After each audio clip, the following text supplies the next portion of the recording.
The night before it all began, the palace was almost silent save for the distant, echoing shouts of children somewhere deep in the private Windsor apartments, and the rain ticking softly against old stained glass. For the Wales family, this was supposed to be the rarest of moments. Time off, no cameras, no handshakes, no impossible expectations. Just William, Catherine, and their 3 kids, an island of peace, or so they hoped. But as with all things royal, peace rarely lasts.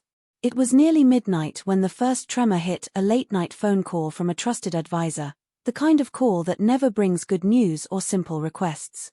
William, already half dreaming, was startled awake. He heard only fragments: lionesses, final. England expects. Next door, Catherine sat up in bed, sensing the shift in energy. She didn't need words to know what this meant.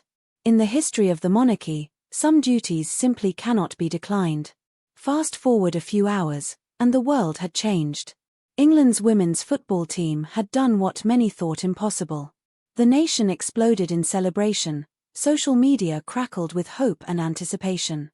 Yet within the thick walls of Windsor, a storm of a different kind brewed, a storm of decisions, logistics, and family politics.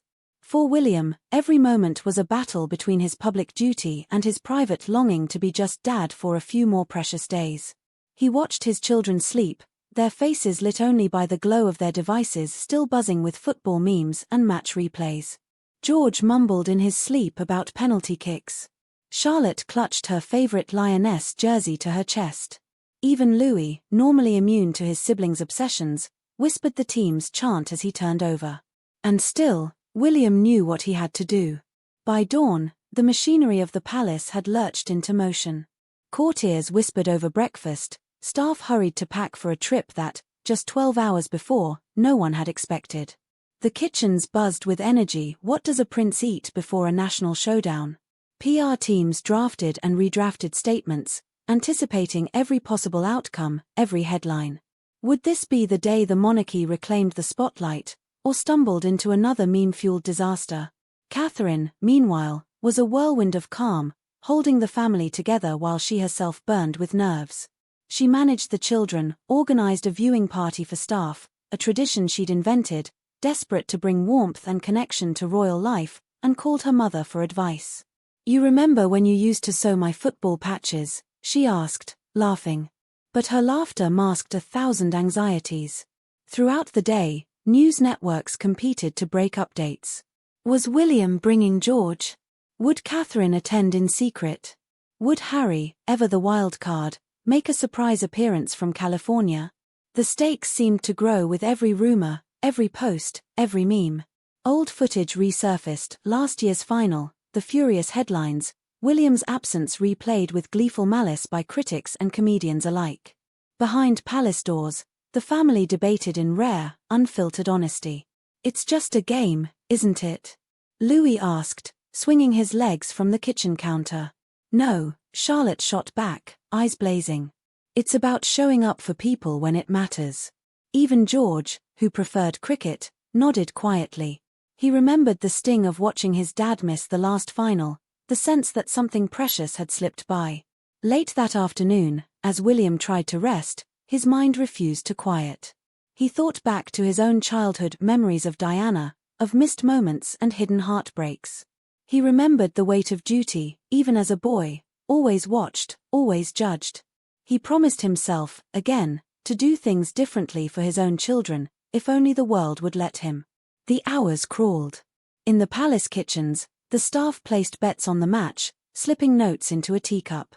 In the gardens, security rehearsed their drills, and Catherine rehearsed her calm, smiling through her anxiety for the children's sake. Advisors came and went, some anxious, some resigned. The world, it seemed, was holding its breath. Then, with the sun dipping low, the decision was made official. William would go. Alone, for now, but with the hopes of his family and the whole country on his shoulders. The trip itself became an event.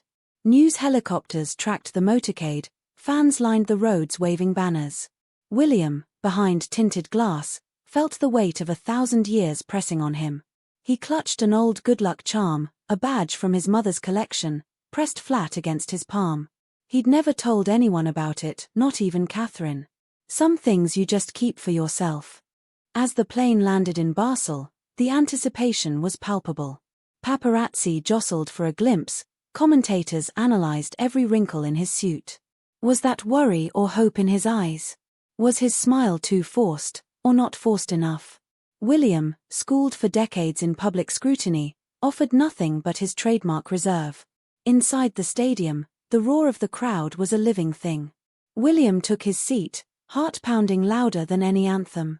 The lionesses spotted him instantly, some smiled, others looked away, trying to block out the magnitude of the moment. The pressure was suffocating. Across the world, millions watched, hoping, praying, judging. Back in Windsor, Catherine had gathered staff and family for a palace watch party. Even staffers on break snuck peeks at their phones.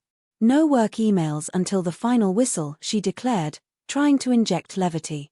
But the tension was everywhere, on the walls, in the air, in every nervous laugh and bitten lip. The match itself unfolded like a Shakespearean epic. England's early nerves, Switzerland's fierce defense, the agonizing near misses. William leaned forward, hands clasped, eyes never leaving the pitch. When the lionesses scored, he let out a roar that startled even the VIPs beside him. Cameras captured everything: the jubilation, the pain, the hope. At half-time, William texted Catherine, "They're brilliant. Remind George and Charlotte they can do anything."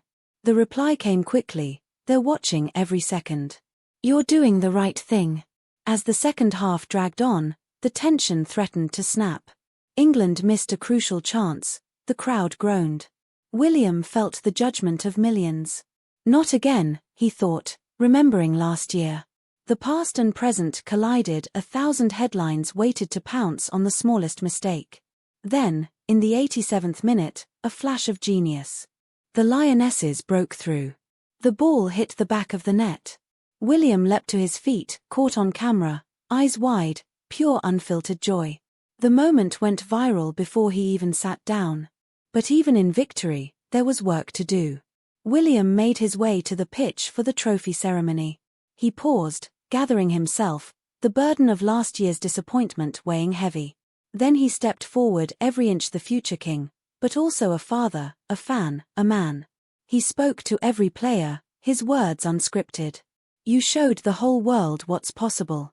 You made my family proud. You made England believe again." Some players cried, others hugged him, overwhelmed. For a moment, the monarchy was human, fallible, passionate, deeply connected to the people. After the ceremony, William called home. The phone buzzed in the Windsor kitchen, and for a moment the palace felt like any ordinary family home. Catherine answered, kids pressed close, their excitement palpable. "We saw you." Charlotte shrieked.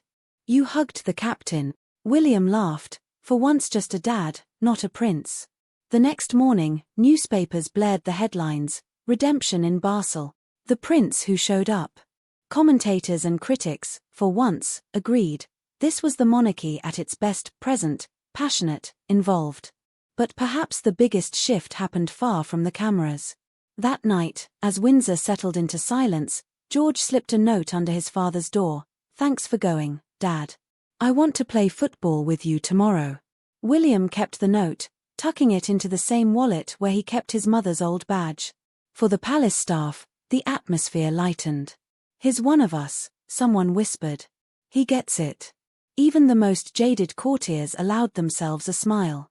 And for Catherine, the victory was bittersweet. She knew more challenges would come, more scrutiny, more impossible choices. But for tonight, her family was together, united by something bigger than themselves. For England, the victory was historic. But for the royal family, it was personal, a story of redemption, hope, and the unbreakable bond between leaders and the people they serve. As the summer night deepened and Windsor's ancient stones cooled in the darkness, one truth lingered. Sometimes, it's the simple act of showing up despite fear, despite criticism, despite everything, that changes the course of history. And so, as the world moved on, as new headlines beckoned and fresh scandals brewed, the image of William cheering in Basel remained a reminder that for all their privilege, all their burdens, the royals are, in the end, just as human as the rest of us.